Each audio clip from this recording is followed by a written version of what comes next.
ప్రార్థన చేసుకుందామమ్మా. నా ప్రభా గనుడ మహోన్నత పరిశుద్ధరాలు ఇచ్చిన నివాసం మరొకసారి తండ్రి మీ సన్నిధిలో చేరి ఈ విధంగా ప్రభు కూడుకోవటానికి ఇచ్చిన భాగ్యాన్ని బట్టే మీకు వందనాలు ప్రభు. నాయనా నా ప్రభ నా తండ్రి దేవా బైబిల్లో దేవా అందరితో మాట్లాడే దేవుడు, నాయన చిన్నపిల్లలతో సహా మాట్లాడే దేవుడు ప్రభు. నాయనా నా ప్రభ మా స్త్రీలంగా దేవ మేము కూడుకుంటుండగా ప్రభు దేవా మాకు ఏం చెప్పాలనుకుంటున్నారు ప్రభు మీరు. దేవా నా ప్రభ మీరే మా దేవ మీ అంశం దయచేయండి ప్రభు. బిడ్డలందరూ కూడా విని ప్రభు నాయన ఎన్నో మర్మాలు ప్రభు మేము తెలుసుకునగలడు కూడా ప్రభు. నేను వాళ్ళు నాకు భాగ్యం దయచేయమని మీ పాదాలు దగ్గర వస్తున్నాను నాయన. కరెక్ట్గా వివరించగలటి సహాయం చేయండి. ఎక్కడ కూడా ప్రభు నేను రాంగ్గా లీడ్ చేయకుండా భద్రపరిచిన ప్రభు నాయన. కాబట్టి మీ అంశం నేను అడుగుతున్నాను, సహాయం చేయమని ఇచ్చిన సమయాన్ని బట్టి మరొకసారి మీకు స్తుతులు స్తోత్రాలు చెల్లిస్తాను. నా ప్రభు నా రక్షకుడు నేను యేసునామమున అడుగుచున్నాను తండ్రి, ఆమేన్. చెప్పనా హీబ్రూ 6 చాప్టర్ 16 to 19 చదువు. హెబ్రీ 6:16-19. మనుష్యులు తమ కంటే గొప్పవాని తోడు అని ప్రమాణము చేతురు. వారి ప్రతివాదములోను వివాదాంశమును పరిష్కారము చేయునది ప్రమాణమే. ఈ విధముగా దేవుడు తన సంకల్పము నిశ్చలమైనదని ఆ వాగ్దానమునకు వారసులైన వారికి మరి నిశ్చయముగా కనపరచవలనని ఉద్దేశించిన వాడే తాను అబద్ధమాడజాలని నిశ్చలమైన 2 సంగతులను బట్టి మన ఎదుట ఉంచబడిన నిరీక్షణను చేపట్టుటకు శరణాగతులమైన మనకు బలమైన ధైర్యము కలుగునట్లు ప్రమాణము చేసి వాగ్దానమును దృఢపరచను. ఈ నిరీక్షణ ఇది అంటే మనం కాన్సన్ట్రేట్ చేయవలసింది 17, 18, 19 వర్సెస్. సరే యాక్చువల్గా మనం ఓత్ చేస్తాం కదా. సపోజ్ మనం ఎవరికైనా డబ్బులు ఇచ్చామనుకో, వాళ్ళు ఇవ్వలేదనుకో, అప్పుడు ఏం చేస్తాం? మనం ఎవరైనా డబ్బులు ఇచ్చాము, వాళ్ళు మనకి ఇవ్వలేదు, అప్పుడు మనం ఏం చేస్తాం? చిన్న ఘర్షణ అవుతుంది కదా, మీరు డబ్బులు ఇవ్వలేదు ఎప్పుడు ఇస్తారు ఏంటని. అప్పుడు వాళ్ళు ఏం చేస్తారు? అలా కాదండి, సారీ అండి, నేను ఇవ్వాలనుకుంటున్నాను, ఏదో రోడ్లో పడిపోయిందో ఏదో సంథింగ్ అలా చెప్తారు. అసలు మనం అదేంటండి అలా ఎలా పడిపోతుంది, ఏం చెప్తున్నారు, ఏం నాటకం వేస్తున్నారు అలాగా అంటే వాళ్ళు ఏం చేస్తారు? మనం నమ్మేస్తాను కానీ ఏదో మా అమ్మ తోడు, మా పిల్లల తోడు, దేవుడి తోడు ఇలాగ అంటారు కదా. మా ఇండియాలో చాలా ఎక్కువ ఇది అలవాటు. సో పెద్దదేదో దాని మీద వాళ్ళు ఓత్ చేస్తారు, అంటే ప్రామిస్ చేస్తారు వాళ్ళు కదా. అప్పుడు కానీ మనం ఇంకా గొడవలు అయితే అప్పుడు మనం ఏం చేస్తాం? అలా కాదండి, ఇలా కాదు, అలా కాదు, మీరు ఒక పని చేయండి, మీరు ఒక ప్రామిసరీ నోట్ తీసుకురండి, దాని మీద అంతా రాసేస్తాను, సంతకాలు పెడతాం, సైన్ చేయండి, మీరు మీ పిల్లలు అంతా అది రాసేసి సంతకాలు పెట్టేసి అప్పుడు ఇచ్చేస్తే అప్పుడు మనకి సంతోషంతో ఓకే పోనీలే, ఓకే ఇచ్చేస్తానండి, మీ డబ్బులు మీకు ఇచ్చేస్తాను, వడ్డీతో సహా మీకు ఇచ్చేస్తాను అని చెప్తాడు. అప్పుడు మన కన్సలేషన్ అయిపోతుంది కదా. ఇలాగ మళ్ళీ మనుషులు ఇలాగ ఏదో ఒక 10,000, 20,000, 1,00,000 ఇంతకే మనం ఇంత హడావిడి చేసేస్తాం. కానీ మీకు తెలుసా, మనం ఇలాంటి మనుషులు అని, మనం ఇంత మనకి బ్రెయిన్ అంటే మన ఆలోచన విధం ఇంత తక్కువ అని, ఎంతో అంటే మనం అంత స్థాయికి ఎదగలేదని చెప్పి ప్రభు మన లెవెల్కి దిగిపోయాడు. ప్రభు ఏం చేస్తాడు తెలిసిన, మనం ఇలాగే వాగ్దానాలు చేస్తాడు ప్రభు, ఇలాగే ప్రామిస్ చేస్తూ ఉంటాడు మనం. కానీ ఒకటి మనదేంటి ఏంటి, తక్కువ అమౌంట్ కదా, ఏదో 1,00,000, 2,00,000, 50,000. కానీ ప్రభుదేంటి పరలోకం, సింహాసనం, క్రౌన్లు, రివార్డులు, తర్వాత భవనాలు, ఆయన ప్రాపర్టీ, ఆయన ఇన్హెరిటెన్స్. ఎలాంటి భవనాలు? బంగారం, వెలగల రాళ్ళు, అలాంటి వాటిని మనం తీసుకుపోతున్నాం. మనం దానికి వారసులు. మనం ఆయన కృప, ఆయన దయ, ఆయన ప్రేమ, ఆయన అపారమైన ప్రేమను బట్టి అవన్నీ మనకి ఇవ్వాలని ఆశ ప్రభు. కాబట్టి ఎలా చేస్తున్నాడు తెలిసిన, మామూలు మనుషులు చేసినట్టే ప్రభు చేస్తున్నాడు, ఓత్ చేస్తున్నాడు, కన్ఫర్మేషన్తో సహా ఓత్ చేస్తున్నాడు. చూద్దాం. ఫర్ ఎగ్జాంపుల్ మళ్ళీ చదువు 17th, 18th వర్సెస్ చదువు. ఈ విధముగా దేవుడు తన సంకల్పము నిశ్చలమైనదని ఆ వాగ్దానమునకు ఆయన సంకల్పం చేంజ్ అవ్వదో అన్న విషయం మనం అర్థం చేసుకోవాలి. తర్వాత ఆ వాగ్దానమునకు వారసులమైన వారికి మరి నిశ్చయముగా కనపరచవలనని ఉద్దేశించిన వాడై తాను అబద్ధమాడజాలని నిశ్చలమైన 2 సంగతులను బట్టి మన ఎదుట ఉంచబడిన నిరీక్షణను చేపట్టుటకు శరణాగతులమైన మనకు బలమైన ధైర్యము కలుగునట్లు ప్రమాణము చేసి వాగ్దానమును దృఢపరిచాను. కదా, ప్రమాణం చేసేసాడు, వాగ్దానం చేసేసాడు. ఎంతోమంది రకరకాలుగా మనం వస్తాం కదా, ఏదో జబ్బులు బాగోలేదనో, డబ్బులు కరువు అయ్యో, లేకపోతే పరిస్థితులు బాగోలేదో, లేకపోతే హస్బెండ్ బాగోలేదనో, వైఫ్ బాగోలేదనో, పిల్లలు బాగోలేదనో, లేదా పిల్లలకి తల్లిదండ్రులు బాగోలేదు, ఈ రేట్లో వస్తాం. ఎలాగొచ్చినా సరే ప్రభు ఏం చేస్తాడు, ఇంత ఓత్ చేసేసాడు మన పక్షం. ఆయన సంకల్పాలని మనం వాగ్దానంతో కూడిన, ప్రామిస్తో కూడిన పిల్లలు, మనం వారసులు, మన ఫెయిత్ కదలకుండా మనం ఆయన అంటే కంప్లీట్గా నమ్మేలాగా, తర్వాత మనం ఈజీగా ఆయన్ని కంప్లీట్గా బిలీవ్ చేసేలాగా అన్ని ఏర్పాట్లు చేసేసాడు. ఆయన ప్లాన్స్, ఆయన ప్రణాళికలు ఏమీ ఎన్నడూ మారు. కానీ ఆయన ఏమేమి చెప్పాడో దానికి ఆయన ప్రామిస్తో సహా చేసేస్తాడు. అదే చెప్పాను కదా, ఎలా చేసేస్తున్నాడంటే, ఓకే బాబా, ఓకే ఓకే ఓకే సరే, మన ఎగ్జాంపుల్ చూద్దాం ఎలా చేస్తున్నాడు. మన స్టేట్లో దిగిపోయి అంతంత పెద్ద విషయాలు మనకి ఇస్తున్నాడు. సో ఫర్ ఎగ్జాంపుల్ Luke 7:30 ఇలా చూద్దాం. మనం ఆయన నమ్ముకుంటే మనకి ఎలాంటి ఫెయిత్లో తీసుకెళ్ళిపోతున్నాడో, ఆయన విషయాలు, పెద్ద పెద్ద విషయాలు, పెద్ద పెద్ద ఆస్తి, ఆయన గ్లోరీ, ఆయన థ్రోన్, ఆయన మహిమ, ఆయన అంతా మనతో షేర్ చేస్తానికి రెడీగా ఉన్నాడు. దాని గురించి మనం ఎలాగ ఓత్ తీసుకుంటున్నాడో కూడా మనం చూద్దాం. Luke 7:30 పరిసయ్యులను ధర్మశాస్త్రోపదేశకులను అతని చేత బాప్తిస్మము పొందక తమ విషయమైన దేవుని సంకల్పమును నిరాకరించిరి. కాబట్టి ఈ తరము మనుషులను నేను దేనితో ప్రభు కౌన్సిల్ ఏంటి? మీరు బ్యాప్టిజం తీసుకోవాలని ప్రభు కౌన్సిల్. అది వాళ్ళు నో అంటున్నారు. సో ప్రభు ఏం చేస్తున్నాడు తెలిసిన, నో అంటున్నారని చెప్పి ఇప్పుడు ఏమంటున్నాడు, డబ్బులు తీసుకుని అతను ఏమండి ఇచ్చేస్తాను, నిజమేనండి పడిపోయిందండి, అయ్యో వచ్చేదాడు పడిపోయిందండి, సారీ అండి, ఇప్పుడు నేను పోయిన నెలది ఈ నెలది కల్పించేస్తాను, ఇంట్రెస్ట్ ఇచ్చేస్తాను ప్లీజ్, నిజమండి, ప్రామిస్ అండి, మా అమ్మ తోడండి మా ఇలా చెప్తారు కదా మనుషులు మామూలుగా. అలాగే మనకు అర్థమవుతుంది, ఓహో నిజమే చెప్తున్నాడులే, మరి ఏంటి దేవుడు తోడు అంటున్నాడు, అమ్మ తోడు అంటున్నాడు, నిజమే చెప్తూ ఉండంటాడులే అని మనం నమ్ముతాం కదా. ప్రభు మనల్ని ఎలా నమ్మిస్తున్నాడు తెలిసిన, చూడు ఎలా నమ్మిస్తున్నాడు. ప్రభుకు అవసరం అయింది కాదు, కానీ ఆయన ప్రేమ ఎలాంటిదంటే చిన్న చిన్న విషయాలు కాదు, 1000 2000 కదమ్మా. అదే నేను ఇప్పుడు చెప్పాను కదా, ఎలాంటి పరలోకి పట్టేలాగా కదా, అవన్నిటితో ఓచేసేస్తున్నాడు మనకి. ఇంకెలా ఓచేసాడు, ఆయన రక్తంతో ముడికట్టేసుకున్నాడు కదా.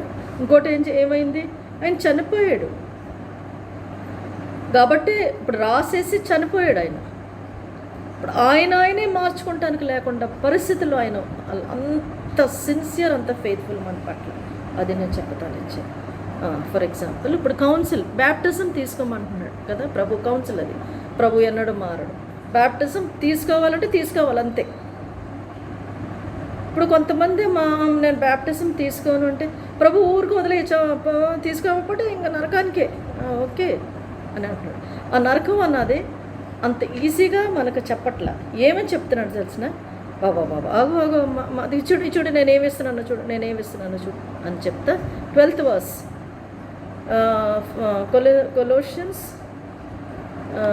2nd chapter 12th verse చదువు.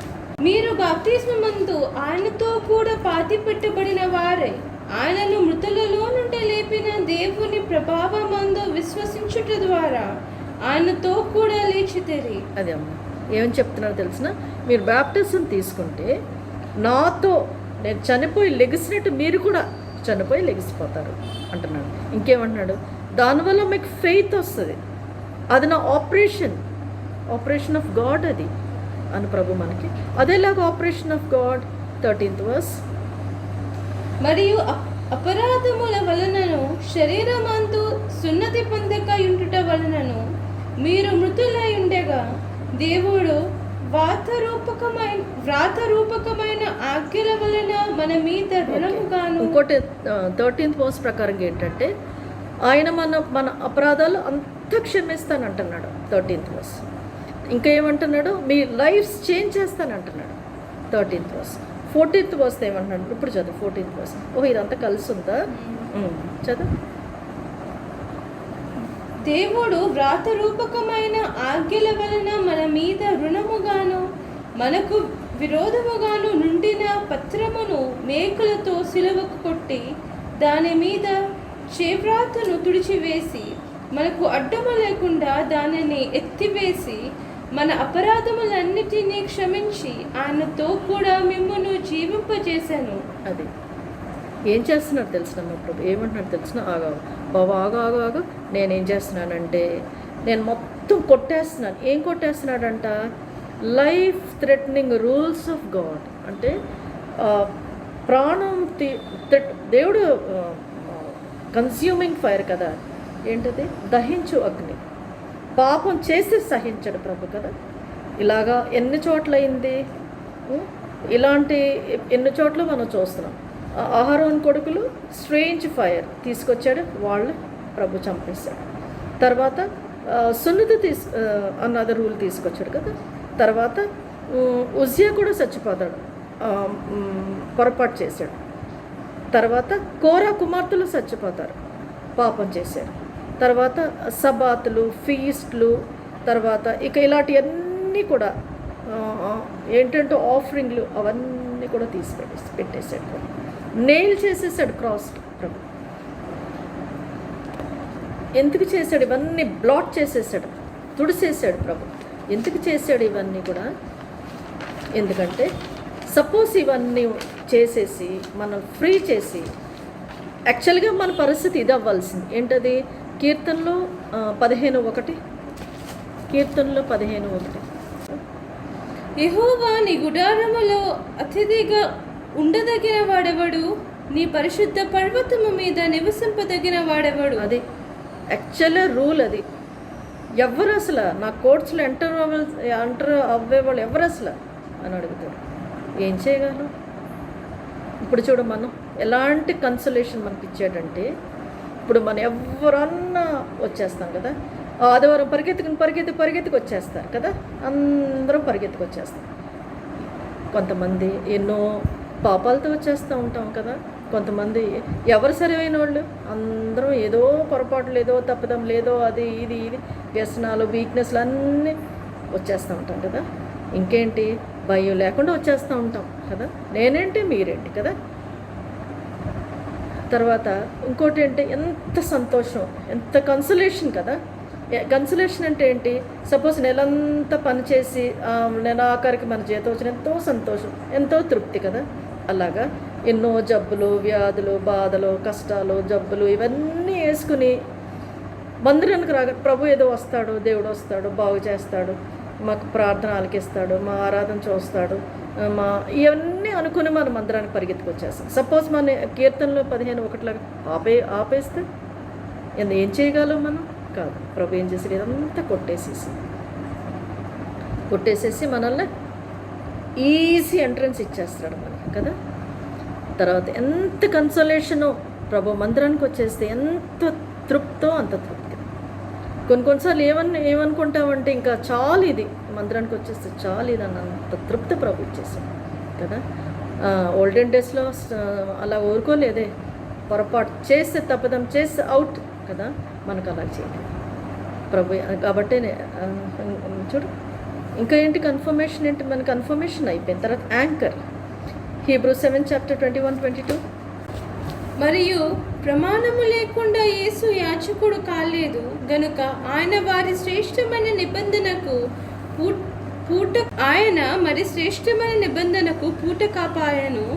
వారైతే ప్రమాణము లేకుండా యాజకులగుదురు గాని ఈయన నీవు నిరంతరము యాజకుడివై ఉన్నావని ప్రభు ప్రమాణము చేశాను. అది ఎలాంటి ప్రమాణం అంటే ఇది ఇంకా ఎప్పటికెప్పటికీ యాజకుడు కదా. ఆ విధంగా ఆయన చేసుకున్నాడు మన కోసం కదా. రక్తం దారిపోసి మొత్తం రక్తంతో సీలేసేసి మనల్ని ప్రభు ఈ విధంగా మనకు విడుదల ఇచ్చాడు కదా. యాంకర్ మనకి Hebrews 6 chapter 19th verse. ఈ నిరీక్షణ నిశ్చలమును స్థిరమునై మన ఆత్మకు లంగరు వలనుండి తెర లోపల ప్రవేశించుచున్నది. ఇది ఎంత లంగర్ అంటే ఏంటి మనం ఆల్రెడీ తెలుసు కదా మనకి ఇవన్నీ కూడా. అదేంటంటే ఇప్పుడు షిప్ దాన్ని ఏమంటారమ్మా, షిప్ కిందకి దూరిపోకుండా లేకపోతే కొట్టుకుపోకుండా దానికి ఎంతో బరువైన కాళ్ళలాగా పెద్ద పెద్ద బరువైన ఎనపి ఉంటాయంట. అవి ఏం చేస్తుందంటే నీళ్ళల్లో అవన్నీ స్లోగా వదులుతూ ఉంటారు, ఒక్కోటి వదులుతూ ఉంటారు. అప్పుడు ఏం చేస్తుంది, అలా లాక్కుని వచ్చి ఎక్కడో ఒక రాయి దగ్గర ఎక్కడో ఏదో అక్కడ ఫిక్స్ అయిపోతుంది. అది ఎంతో బరువుగా ఉంటుంది, ఎంతో పెద్దగా ఉంటుంది. అప్పుడు ఆ షిప్ అనేది నిలబడుతుంది. అలా అది లోనకి సింక్ అయిపోతుంది, దూరిపోదు కిందకి, లేకపోతే నీళ్ళలో కొట్టుకుపోదు. ఇలాగ పెడతాడనమాట ప్రభు మన. అప్పుడు మనం ఏం చేస్తామంటే ఇది మన ఆత్మకి ఇది లంగర్లాగా పెట్టేసాడు. మనం కదలము, మళ్ళా అలాగ స్టెడ్ ఫాస్ట్ అంటే అలాగ కదలకుండా చంచలం లేకుండా మనం ఉంటాం. స్లోగా మనం ప్రభువులో ఈ విధంగా మనం ఏమేమి మనం చెప్పాడు. ఎందుకు అలాగా చేస్తున్నాడు ప్రభు, ఎందుకు యాంకర్ లాగా ఎందుకు చేస్తున్నట్టు ఎందుకు చేసాడు మనకి, అదే బతిమాలుకుంటున్నాడు. అమ్మ ఇదిగో బ్యాప్టిజం తీసుకున్నా అమ్మ అలా కాదు ఇదిగో. ఇప్పుడు ఎలా బతిమాలుకుంటాడు, ఇప్పుడు డబ్బులు తీసుకుని అతను ఏమండి పడిపోయిందండి ప్లీజ్ అండి, వచ్చే నెల పోయిన నెలది ఈ నెలది నేను ఇచ్చేస్తానండి ప్లీజ్, సారీ అండి, పోనీ అది రాసేస్తానులే, ప్రామిస్ నోట్ కూడా రాసేస్తానండి ప్లీజ్ అండి, ఇలా ప్రామిస్ అండి అలా ఎలా చేస్తాడు.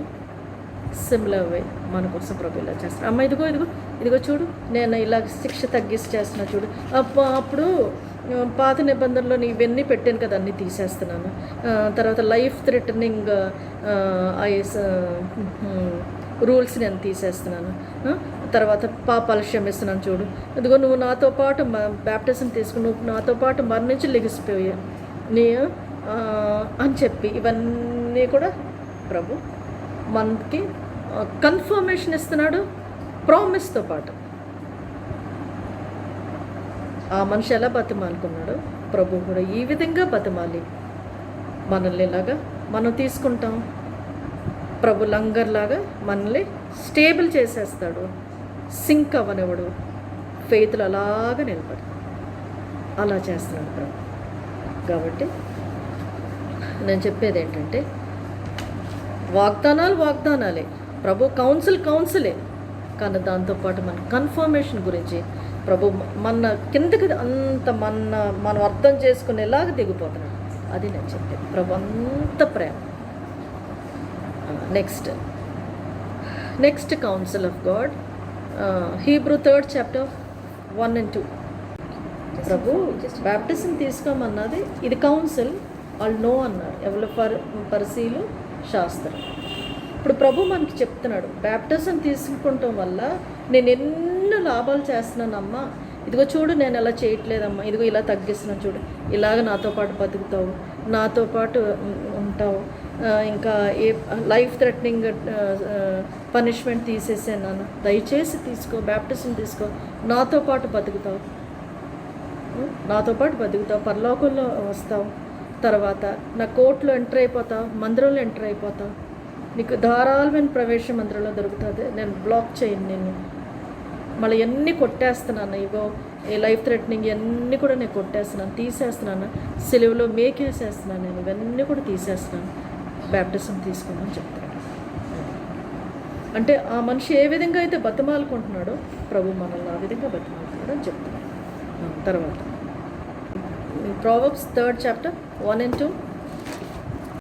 నా కుమారుడా, నా ఉపదేశమును మరువకము, నా ఆజ్ఞలను హృదయపూర్వకముగా గైకొనుము.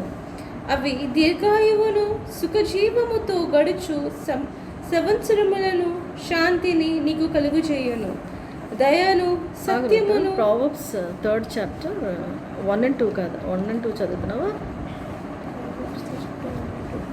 12 చదువు. తండ్రి తనకు ఇష్టుడైన కుమారుని గద్దించు రీతిగా యెహోవా తాను ప్రేమించు వారిని గద్దించును. మనం వాగ్దానంతో కూడిన వారసులం కదా, మన వాగ్దానంతో కూడిన వారసులం కాబట్టి ప్రభు ఇలాగా మనల్ని ఇలాగా చెప్తున్నాడు. మనకి బాప్టిజం గురించి చెప్పాడు, ఇప్పుడు మనకి ప్రభు గద్దిస్తం గురించి చెప్తున్నాడు. ఏమంటున్నాడంటే ప్రభు గద్దిస్తాను. మళ్ళీ చదువు 12th verse. తండ్రి తనకు ఇష్టుడైన కుమారుని గద్దించు రీతిగా యెహోవా తాను ప్రేమించు వారిని గద్దించును. గద్దిస్తాం విషయం కూడా ప్రభు చెప్తాడు. ఏమనంటే మన వారసులం కాబట్టి, వాగ్దానంతో కూడిన మన వారసులం కాబట్టి ప్రభు ఏమంటున్నాడంటే గద్దిస్తాను నేను. ఇది మాత్రం ప్రభు చేయను అంటున్నాడు. గద్దిస్తాడు, తప్పకుండా గద్దిస్తాడు. ఇప్పుడు మనం గద్దిస్తే మనకేం బాధ అయిపోతుంది కాబట్టి ప్రభు అంటున్నాడు. మళ్ళీ ఇక్కడికి వస్తున్నాడు ప్రభు. ఏమంటున్నాడు?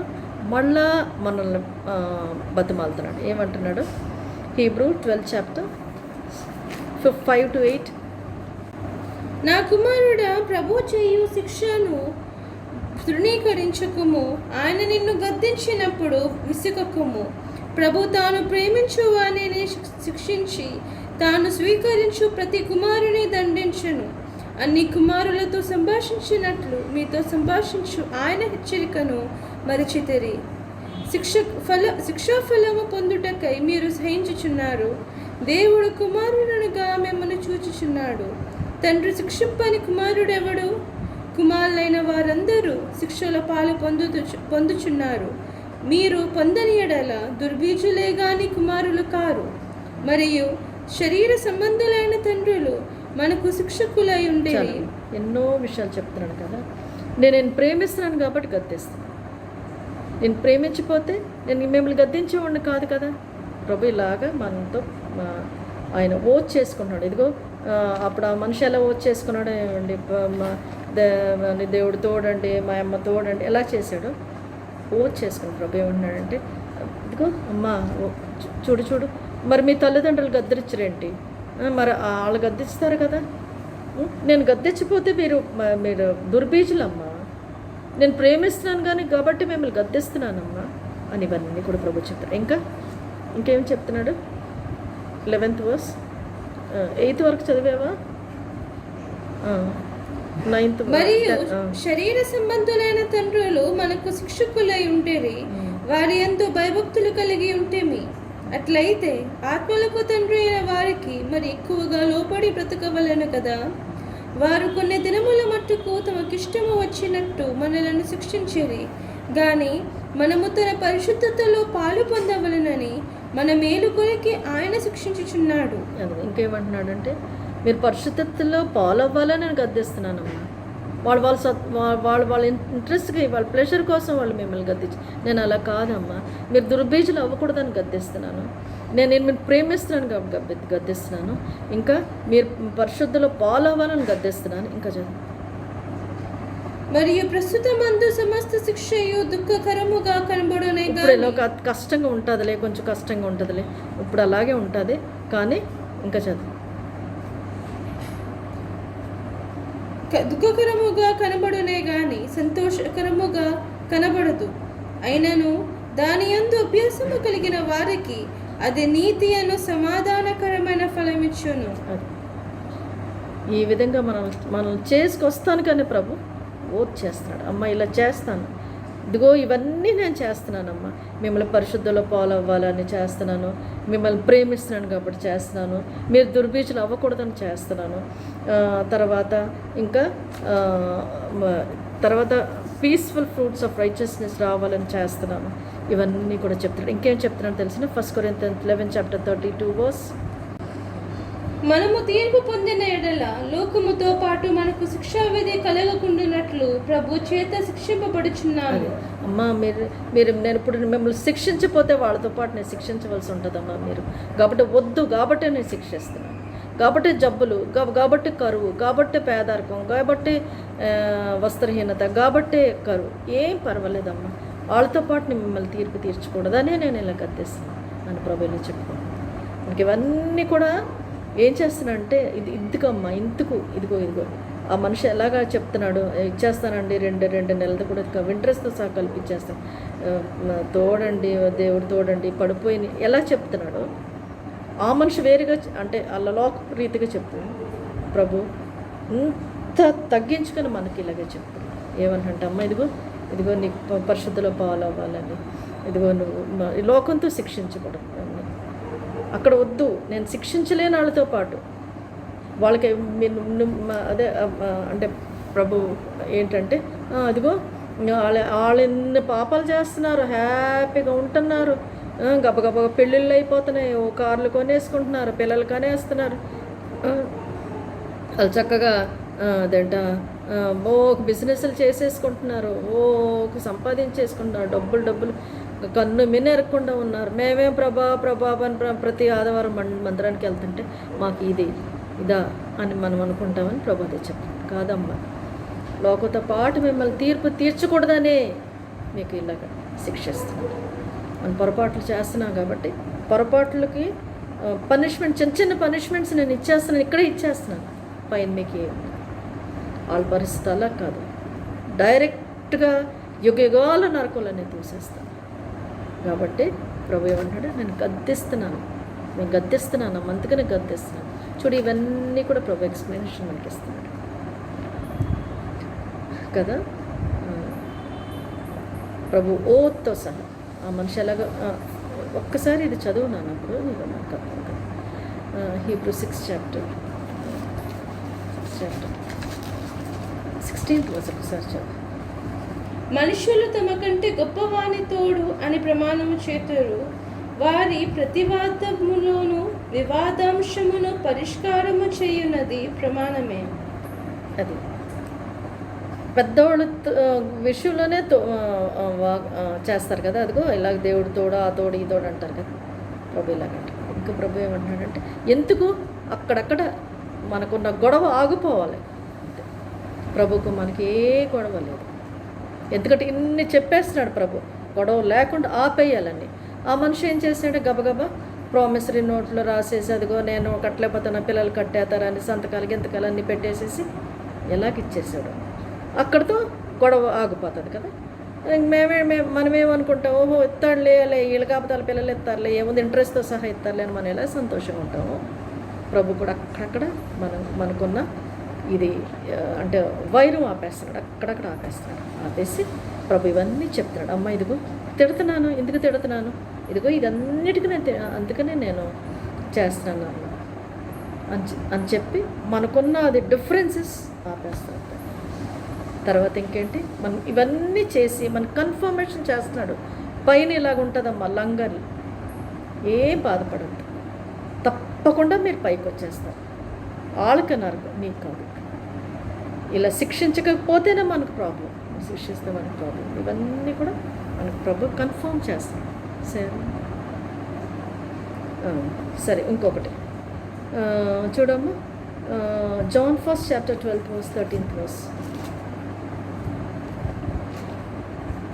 కానీ 2 చోట్ల ప్రభు కౌన్సిల్ చేంజ్ అవుతుంది. ప్రభు ప్రణాళికలు ఆయన చెప్పే ఇది ప్రణాళికలు ఆపట్లేదు, చేంజ్ చేయట్లేదు. బ్యాప్టిజం అన్నాడు, బ్యాప్టిజం తీసుకోవాల్సిందే అంటున్నాడు. దానికి ఎందుకు తీసుకోమంటున్నాడు, దానివల్ల తీసుకుని ఏమేమి లాభం చేస్తున్నాడు మనకని కూడా చెప్తున్నాడు కదా. తర్వాత ఇప్పుడు నేను ఎందుకు కొడుతున్నాను కొట్టుకుంటూ వెళ్ళిపోతే మనం ఏం చేయగలం కాదు. ప్రభు ఏమంటే ఎలాంటి అంటే బాధపడద్దాం, ఎందుకు కొడుతున్నాను అని కూడా ఇలా ఎక్స్ప్లెనేషన్ ప్రభు ఇస్తుంది. ఆ మనిషి ఎలాగిచ్చాడు ప్రభు మనకి ఇక్కడ ఇలాగ. ఎంత గొప్ప దేవుడు, ఎంత మహోన్నతమైన దేవుడు. ఇవన్నీ ఎందుకు చేస్తున్నా అంటే మనం పైకి వెళ్ళిపోవాలి, ఆయన ఆస్తుల భాగం మనకి. పరలోకంలో బాగు మనకి మా మా అదేంట భవనాలు, రంగురంగు రాళ్ళు భవనాలు, బంగారం, అవన్నిట్లో మనకి ఆయన థ్రోన్కి బాగు. మనం ఆయనకి ఏమేముందో అంతా మనకు బాగు, అంతే వారసులం కదా. కాబట్టి ప్రభు మనల్ని ఈ విధంగా తీసుకుంటే వెళ్తున్నాడు. ఎక్స్ప్లెనేషన్ విత్ ఓత్ ఇస్తున్నాడు ప్రభు మనకి, ప్రామిస్తో పాటు ఇస్తున్నాడు మనకి. ఎందుకంటే మన heirs promise. Next John 1st chapter 12th verse 13th verse. తన్ను అందరు అంగీకరించారో వారికందరికీ, అనగా తన నామమందు విశ్వాసముంచిన వారికి దేవుని పిల్లలగుటకు ఆయన అధికారము అనుగ్రహించెను. వారు దేవుని వలన పుట్టిన వారే కానీ రక్తము వలనైనను, శరీరేచ్ఛల వలనైనను, మానుషేచ్ఛల వలనైనను పుట్టిన వారు కారు. అది మన ప్రభువును నమ్ముకున్నామంటే మనం ఆయన పిల్లలైతే అంతే. ప్రభు లెక్కలు అది అంతే. అది చేంజ్ అవ్వదు, ఎన్నటికీ చేంజ్ చేయడు ప్రభు. అదే అంటున్నాడు కదా, ఈ కౌన్సిల్ నన్ను నమ్ముకోండి నా పిల్లలు అవుతారు. నమ్ముకోండి అన్నది కౌన్సిల్ మనకి ఇస్తున్నాడు. నమ్ముకోండి అన్నది ఆ తీర్పు. ఇంగ్లీష్ తెలుగులో ఏమంటారో నాకు గూగుల్లో కూడా నాకు మీనింగ్ అర్థం అవ్వలేదు. ప్రభు ఇచ్చిన కౌన్సిల్, బ్యాప్టిజం ఒక కౌన్సిల్, తర్వాత చెస్టైజ్మెంట్ అంటే ప్రభు శిక్షిస్తాం ఒక కౌన్సిల్. నేను శిక్షిస్తాను అంటున్నాడు, ఇదొక కౌన్సిల్. ఏం కౌన్సిల్ అంటే నన్ను నమ్ముకోండి అన్నది కౌన్సిల్. మనం నమ్ముకోవాల్సింది. నమ్ముకోకపోతే ప్రభు చెప్తున్నాడు, ఏమని చెప్తున్నాడు, మళ్ళా ప్రభు ఇలా చెప్తున్నాడు. ఏం చెప్తున్నాడు, ఎందుకంటే మన ఎయిర్స్ ప్రామిస్ అమ్మ. అదే గుర్తుంచుకోవాలి ఎప్పుడు కూడా, మనం వాగ్దానం కూడిన వారసులం. మనం ప్రభు వారసులం.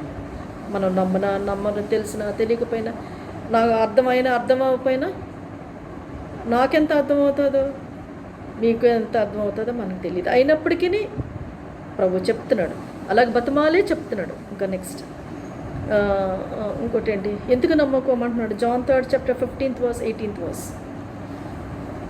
త్రాళ్ళతో కొరడాలు చేసి గొర్రెలను ఎడ్లన్నిటినీ దేవాలయముల ఇది ఒక కన్ఫర్మేషన్. ప్రామిస్తో పాటు మనకు కన్ఫర్మేషన్ ఇస్తున్నాడు. అదే బ్యాప్టిజం టైంలో మనకు ప్రామిస్తో పాటు కన్ఫర్మేషన్ చేశాడు. ఇప్పుడు గద్దించినప్పుడు కూడా ప్రామిస్తో పాటు కన్ఫర్మేషన్ ఇచ్చాడు. ఏమని ప్రామిస్ చేశాడు, అమ్మ ఎలాగ చేస్తున్నాడు ప్రభు మీకు, అమ్మ నేను నీకు ఇదిగో ఇక్కడ. అప్పుడు గద్దించినప్పుడు ప్రభు ఏమన్నాడు, నా బిడ్డ కాబట్టి, నేను ప్రేమిస్తున్నాను కాబట్టి నేను గద్దిస్తున్నాను అంటే ఒక్కొక్కటి కూడా ఏంటంటే ప్రామిస్. అది నేను ప్రేమిస్తున్నాను అని ప్రామిస్. తర్వాత నువ్వు పరిశుద్ధతలో పాలవని అదొక ప్రామిస్. ఇవన్నీ కూడా చేయిస్తానికి మనతో పాటు మనల్ని ఇవన్నీ చేస్తానికి ఇవన్నీ మనం ఆ స్టేట్లో రావాలని ప్రభు ప్రామిస్ చేస్తాడు. పరిశుద్ధతలో పాలవుతాం. తర్వాత ఆయన మనం దుర్బీజం అనిపించుకోకుండా ఉండటానికి ఇవన్నీ చేస్తానికి ఈ ప్రామిస్ చేస్తున్నాడు. Next 3rd chapter 15th verse. అరణ్యములో మోషే సర్పమును ఎలాగూ ఎత్తానో అలాగే విశ్వసించు ప్రతి వాడును నశింపక ఆయన ద్వారా నిత్య జీవం పొందినట్లు మనుష్య కుమారుడు. ప్రభుకి ఇదొక ఆశ, నమ్మితే నిత్య జీవం ఇస్తానంటున్నాడు. నమ్మితే లైఫ్ నిత్య జీవం ఇస్తానంటున్నాడు. అదొక ప్రామిస్. ప్రభు ఎలాగంటున్నాడంటే, అమ్మ నమ్ముకో, నేను నీకు నిత్య జీవం ఇస్తాను కదా, నమ్ము అని అంటున్నాడు. ఇంకా 18th verse. ఆయన యందు విశ్వాసముంచు వానికి తీర్పు తీర్చబడదు, విశ్వసింపని వాడు దేవుని. మనకి తీర్పు కూడా ఉండదు. మీకు తీర్పు ఉండదమ్మా, నువ్వు నమ్మితే నాకు తీర్పు ఉండదు. ఇదంతా కన్ఫర్మేషన్ విత్ ఓత్, ప్రామిస్తో పాటు జరిగిన కన్ఫర్మేషన్ ఇది. అమ్మ మీకు తీర్పు కూడా ఉండదు. ఇంకా 36th verse. కుమారుని యందు విశ్వాసముంచు వాడే నిత్య జీవము గలవాడు. లైఫ్, కుమారుడు ఎవలాస్టింగ్ లైఫ్ మనకు ఉంటుంది అంటున్నాడు. ఇంకా 11th chapter 40th verse 40, 11th chapter 40. అందుకు యేసు నీవు నమ్మిన ఎడల దేవుని మహిమ చూతువని. అది ఇదొకటి మళ్ళీ చెప్తున్నాడు, అమ్మ నువ్వు నమ్మితే నాకు మహిమ చూస్తాను. ఇదో కన్ఫర్మేషన్ విత్ ఓత్. ఇంకా 14th chapter 12th verse, 13th verse, 14th verse, 12 to 14. నేను తండ్రి యొద్దకు వెళ్ళుచున్నాను గనుక నేను చేయు క్రియలు నా యందు విశ్వాసముంచువాడును చేయును, వాటి కంటే మరి గొప్పవియు అతడు చేయునని మీతో నిశ్చయముగా చెప్పుచున్నాను. మీరు నా నామమున దేని నడుగుదురో తండ్రి కుమారుని యందు మహిమ పరచబడుటకై దానిని చేతును. నా నామమున మీరు నన్నేమి అడిగినను నేను చేతును. మీరు నన్ను ప్రేమించిన ఎడల నా ఆజ్ఞను ఏంటంటే ప్రభు చాలా క్లియర్ చేసేస్తున్నాడు. ఏమనంటే నాకంటే గొప్ప కార్యాలు మీరు చేస్తారు. ఇంకోటి ఏంటంటే నువ్వేం అడిగినా మీరు పొందుకుంటారు ఎప్పుడు నమ్మితే. ఇవన్నీ కూడా అమ్మ ఇవే జరుగుతాయి. ఈ కన్ఫర్మేషన్ చేసేస్తున్నాడు, ప్రామిస్తో సహా మనకు కన్ఫర్మేషన్ చేస్తున్నాడు. ఏమంటే ఇదిగో ఇలా చేస్తే ఇలా జరుగుతుందమ్మా, నన్ను నమ్మితే ఇలా జరుగుతుందమ్మా, ఇలా నిత్యజీవం ఉంటుందమ్మా, మీరేం అడుగుతుంది ఇస్తానమ్మా, నాకంటే గొప్ప కార్యాలు మీరు చేస్తారమ్మా అని చెప్పి ప్రభు మనకి చెప్తున్నాడు. ఇది కన్ఫర్మేషన్ ప్రామిస్తో సహా మనకి చెప్తున్నాడు. నెక్స్ట్ జాన్ 20:29 వదిలేను. జాన్ 20:29. యేసు నీవు నన్ను చూచి నమ్మితివి, చూడక నమ్మిన వారు ధన్యులని అతనితో చెప్పాను. ధన్యత, మనం నమ్మితే కనుక ధన్యులమ్మ, మీరు నన్ను నమ్మితే నా ధన్యులు అవుతారు మీరు అని కూడా చెప్తున్నాడు. ఇంకా యాక్ట్స్ 10:43. ఆయన యందు విశ్వాసముంచు వాడెవడో వాడు ఆయన నామము మూలముగా పాప క్షమాపణ పొందునని. ఎవరు నమ్మితే వాళ్ళకి పాప క్షమాపణ పొందుతారని కన్ఫర్మేషన్ ప్రామిస్తో సహా ఇస్తున్నాడు. ఇంకా రోమన్స్ 10:11. ఏమనగా ఆయన యందు విశ్వాసముంచు వాడెవడును సిగ్గుపడరని లేఖనము ప్రామిస్ ఏంటంటే కన్ఫర్మేషన్ ప్రామిస్ ఏంటంటే నన్ను నమ్ముకున్నావా నువ్వు సిగ్గుపడవు అని ప్రభు. ఇదొకటి. ఇంకా గలేషియన్స్ 2:16. మనము జన్మము వలన యూదులమే గాని అన్యజనులలో చేరిన పాపులము కాము. మనుష్యుడు యేసుక్రీస్తు నందలి విశ్వాసము వలనే గాని ధర్మశాస్త్ర సంబద్ధమైన క్రియల మూలమున నీతిమంతుడుగా తీర్చబడరని. విశ్వాసం వల్లే మన నీతిమంతులుగా తీరుస్తాం. మనం ఆయన నమ్ముకుంటే మన నీతిమంతులుగా తీర్చబడతాం. నెక్స్ట్ ఎందుకు అలాగా Galatians 3rd chapter 22nd verse. గలతీలు 3:22. యేసుక్రీస్తు నందలి విశ్వాస మూలముగా కలిగిన వాగ్దానము విశ్వసించు వారికి అనుగ్రహింపబడినట్లు లేఖనము అందరినీ పాపములో బంధించెను. 1 John 3rd chapter 2nd verse. ప్రియులారా, ఇప్పుడు మనము దేవుని పిల్లలమై ఉన్నాము, మనమిక ఏమవుదుమో అది ఇంకా ప్రత్యక్షపరచబడలేదు కానీ ఆయన ప్రత్యక్షమైనప్పుడు ఆయన ఉన్నట్లుగానే ఆయనను చూద్దుము గనుక ఆయనను పోలి ఉందుమని ఎరుగుదుము. నెక్స్ట్ ఇంకేంటంటే మనం ఆయన పోలి ఉంటాం. మనం నమ్మితే కనుక ఆయనలాగా ఉంటాం. అర్థమైందమ్మా? ఇది బేస్ ఏంటంటే రోమన్స్ 8 chapter 14-17.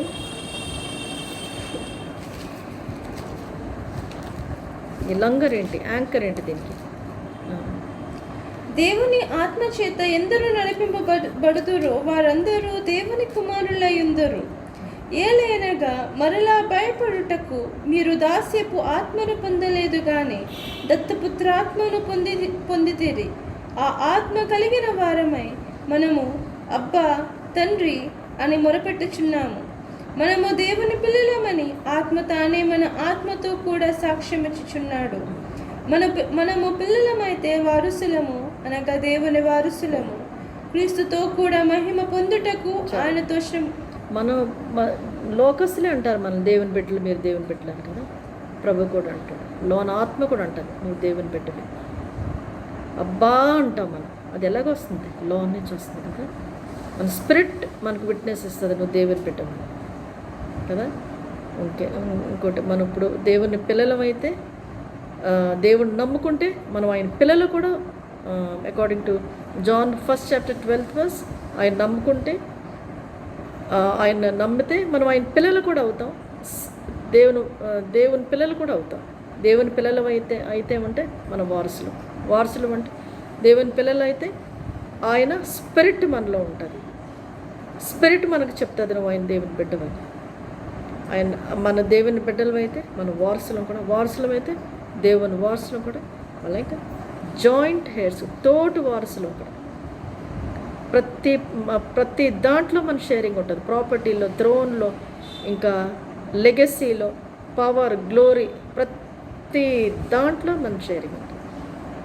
కాబట్టి ప్రభు జాగ్రత్త. కాబట్టి ప్రభు ఆయన ఒకటి సంకల్పం అయింది చెప్పేస్తున్నాడు, తర్వాత అది మార్చట్లేదు. ఇంకోటి ఏంటి, ప్రభు చాలా క్లియర్గా 17th, 18th, 19th చెప్తున్నాడు. అందులో ఏంటమ్మా హీబ్రూ 6 chapter 18th, 19th చదువు. ఈ విధముగా దేవుడు తన సంకల్పము నిశ్చలమైనదని ఆ వాగ్దానమునకు వారసులైన వారికి మరీ నిశ్చయముగా కనపరచవలనని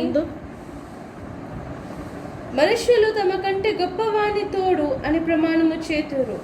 వారి ప్రతివాదములోను వివాదాంశమును పరిష్కారము చేయునది ప్రమాణమే. ఈ విధముగా దేవుడు తన సంకల్పము నిశ్చలమైనదని ఆ వాగ్దానమునకు వారసులైన వారికి మరీ నిశ్చయముగా కనపరచవలనని ఉద్దేశించిన వాడే తానబద్ధమాడు జాలని నిశ్చలమైన 2 సంగతులను బట్టి మన ఎదుట ఉంచబడిన నిరీక్షణను చేపట్టుటకు శరణాగతులమైన మనకు బలమైన ధైర్యము కలుగునట్లు ప్రమాణము చేసి వాగ్దానమును దృఢపరచాను. అది ఎలా వాగ్దానం చేస్తున్నాడు చూసావా. కాబట్టి ఇంకా మెసేజ్ చాలా ఉంది, టైం అయిపోయిందమ్మా. ఇది మనం గుర్తుంచుకోవాలి. ఆయన సంకల్పాలు మారు, ఎందుకంటే ఆయన చెప్పేసాడంటే మళ్ళీ తిరుగుడు. ఆయన మళ్ళీ అబద్ధాలు ఆతను నరుడు కూడా కాదు కదా. అబద్ధాలు ఆడడు, అది పాసిబుల్ కాదు ప్రభుకి అబద్ధాలు. కానీ ఆ సంకల్పం చెప్పేసేసి ఇప్పుడు ఆయనే మనల్ని అంటే వాగ్దానం ఇచ్చి చెప్తాడు, కన్ఫర్మ్ చేస్తున్నాడు. లేకపోతే ఎలాగా కదా చెప్తున్నాడు, అమ్మా ఇదిగో ఇలా చెయ్యి, ఏం చెయ్యి, బ్యాప్టిజం తీసుకుంటే ఇన్ని చేస్తున్నాను, ఇదిగో ముందులాగా లేదు కదా, ముందులాగా ఇలాంటివి ఏం లేవు, ఇదిగో ఇప్పుడు కొన్ని కొడత విషయాలు వచ్చినప్పుడు కూడా ప్రభు ఇదే చెప్తాడు, అమ్మా నేను గద్దెస్తాను నన్ను, కారణం ఇది నేను అన్నానంటే అది చేస్తాడు ప్రభు, కానీ ఎందుకు చేస్తున్నానని కూడా చెప్తున్నాడు. అదంతా మన కోసం. ఎంత కారణం ఆ టైంలో పాపం చేస్తే లైఫ్ థ్రెటనింగ్ కదా, ఇప్పుడు అలా కాదు. ప్రభు మనల్ని బతిమాలుతున్నాడు, ప్రభు మనల్ని కన్ఫర్మేషన్ చేసేస్తున్నాడు. ఇదిగో అమ్మ ఇలా చేస్తాను, ఇదిగో మీరు ఎంతో నా శరణను కోరొచ్చారు కదా, మీకు ఇలాగ ఉంటుంది, ఇలాగ మంచిగా చేస్తాను, ఇలాగ చేస్తున్నాను, ఇవన్నీ తీసేస్తున్నాను ప్లీజ్ అంటే, ఇదిగో బ్యాప్టిజం తీసుకో, ఇదిగో నేను గద్దెస్తున్నాను, కారణం ఇది, మీకు మేలు కోసమే చేస్తున్నాను అన్నట్టు అన్నీ కూడా ప్రభు క్లియర్ చేస్తాను. కాబట్టి గమనించుకుందాం, ఒకటే మనం గుర్తుంచుకుందాం, ఏం చెప్తే అది చేద్దాం. ఎందుకంటే దానికి ప్రభు ప్రతిదానికి చక్కగా ఎక్స్ప్లెనేషన్ ఇస్తున్నాడు. ఇది కారణం, ఇది ప్రామిస్తో సహా మనకి ఎక్స్ప్లెనేషన్ ఇస్తున్నాడు, కన్ఫర్మేషన్ ఇస్తున్నాడు. తర్వాత మనల్ని స్థిరులుగా ఉండాలని, కదలవారుగా ఉండాలని చెప్పి ప్రభు ఒక లంగర్ లాగా మనకి ఇవన్నీ చెప్తున్నాడు. ఫర్ ఎగ్జాంపుల్ ఇప్పుడు మన పైకి వెళ్ళినాక మనకి పొజిషన్ ఉంటుందని మనకి ఎలా తెలుస్తుంది? ఎలా తెలుసు? ఇదిగో మన లాస్ట్ టైం మనం చూసాం, ఎవరిని